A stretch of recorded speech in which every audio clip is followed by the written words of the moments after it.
Tous les jours dès 16h, historiquement vôtre, je vous raconte l'histoire sans se la raconter. Elle nous raconte des histoires qu'elle collectionne dans ses grimoires. C'est Clémentine Portier-Kaltenbach. Et de collection Clémentine, il est question aujourd'hui, puisque vous nous racontez une collection bien particulière d'une princesse qui était tout autant la princesse Jabirovska.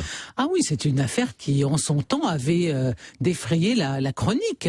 Ça se passe en 1671 et dans un Paris relativement sécurisé grâce au nouveau lieutenant général de police qui est Larénie.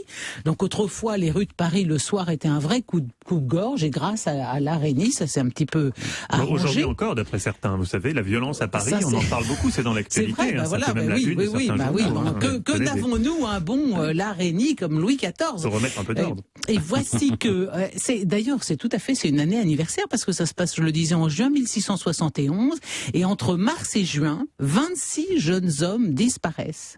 Alors on se met à trembler, on se verrouille chez soi comme au mauvais temps. 26 disparitions toutes absolument énigmatiques, rapides, impunies, aucun élément, rien que des hommes. Et rien que des hommes jeunes encore, aucun n'avait moins de 18 ans. Alors on commence à chuchoter, on se dit bon si ça se trouve, ce sont des sergents recruteurs un peu zélés. Après tout, les armées du roi ont besoin de recrues, manque de recrues. Donc si c'est le cas, si ce sont vraiment des recruteurs zélés qui non pas estourbissent mais kidnappent des jeunes gens, rien d'étonnant à ce que les responsables agissent en toute impunité et qu'on trouve aucune preuve.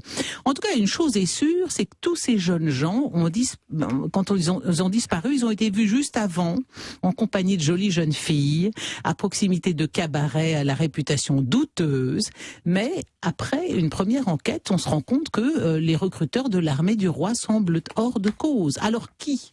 Parce que on n'a jamais retrouvé ni le moindre vêtement, ni le moindre objet, ni la trace des cadavres des victimes.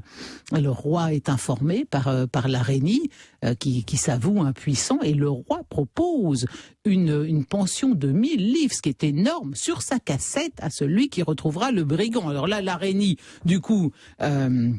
piqué au vif, désigne un nommé Lecoq, qui est un de ses subalternes, et Lecoq a un très joli fils naturel de 17 ans, qui s'appelle Exupère, drôle de prénom, c'est plus trop donné, ça reviendra peut-être, et il est tellement malin et vif qu'on le surnomme l'éveillé, Exupère l'éveillé. Et on se dit que s'il y a derrière cette histoire de rapt une quelconque Messaline, Exupère fera une proie bien tentante parce qu'il est vraiment très joli. Alors, l'éveillé, richement vêtu, une chaîne en or, une précieuse chevalière au doigt, Dixit Saint-Simon, qui a quand même raconté cette histoire, cette affaire. Il commence à flâner dans les rues de Paris plusieurs jours de suite, faisant ostensiblement sonner sa bourse pleine de louis d'or. Et le 14 juillet, du côté des Tuileries, une ravissante jeune fille, très belle, suivie à quelques pas derrière d'un genre de duègne, si vous voulez, de chaperon, le regarde de façon insistante et elle lui sourit, puis disparaît dans un carrosse. Et là, l'accompagnatrice vient voir Exupère et lui dit « Monsieur, vous serait-il agréable de connaître ma maîtresse ?» Et elle n'est à Paris que depuis 6 mois. Elle est la fille d'un prince polonais et d'une jeune marchande de la rue Saint-Denis. Son père voulait la reconnaître parce que c'était un homme honnête et il est parti en Pologne demander au roi la permission de l'adopter, de la reconnaître. Et là, il a été assassiné en route. Alors le roi, qui a envoyé des émissaires pour trouver la jeune fille, eh bien, il a décidé que toute la fortune du prince Jabirovski lui serait versée puisqu'elle était manifestement voulue et aimée de son papa assassiné. Bon, alors là, elle s'appelle donc la princesse Jabirovska. Voulez-vous la rencontrer? Exupère lui dit oui, moi mon père est un riche médecin périgourdin. Bon voilà, j'ai beaucoup d'argent comme vous le voyez. Elle lui donne rendez-vous le soir même devant le porche de Saint-Germain-l'Auxerrois, pas loin de la Samaritaine et du Pont-Neuf pour ceux qui ne sont pas parisiens. Il y vient. Ça a changé depuis. Non, ça n'a pas changé. Saint-Germain-l'Auxerrois est toujours à sa place et la Samaritaine aussi, que je sache, elle a changé. Il ne sait plus, il n'est plus à Paris. Elle a changé de vocation. Il faut revenir de temps en temps nous voir, Stéphane. Vous n'êtes pas parisien, mais vous voyez où est le Pont-Neuf quand même, je pense, Stéphane. Le plus ancien pont de Paris. Exactement. Alors il s'embusque là, le papa, là, pendant que son fils est accompagné jusqu'à une sorte de maison un peu lointaine. Il arrive dans un très beau salon, plein de chandelles, et là il y y a la belle princesse Jabirovska, et alors elle lui dit prends-moi toute sur le divan. Donc lui, il perd un peu sa mission des idées. Et puis heureusement que son père s'était embusqué avec quelques policiers parce que il allait se faire estourbir, l'exupère l'éveillé. Et là, bon, la police débarque, la police débarque et arrête la dame. Et là, mais sur quel motif? Ah bah parce que vous allez voir sur quel motif. C'est qu'on perquisitionne. Et on découvre l'atroce vérité. Il y a derrière un paravent, une armoire secrète et profonde, et dans cette armoire, sur 20 plats d'argent, 26 têtes d'hommes coupées et soigneusement momifiées.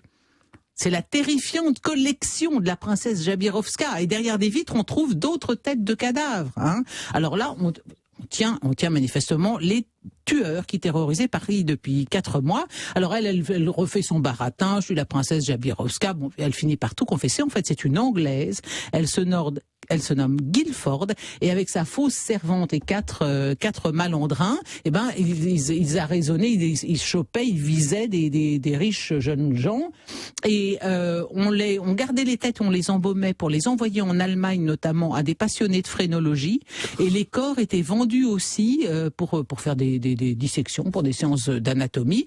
Donc les 4 hommes sont pendus, la gouvernante est envoyée au bagne, et la femme... fait, elle faisait ça pour quoi? Pour l'argent? Pour l'argent. Alors d'abord, apparemment, il mourrait après avoir passé un petit moment sur le divan avec la princesse. Elle se donnait à eux quand même avant. Ça devait pas durer bien longtemps. Ils croyaient qu'ils avaient tiré le gros lot, et puis finalement pas du tout. Arrivaient les copains là qui les décapitaient.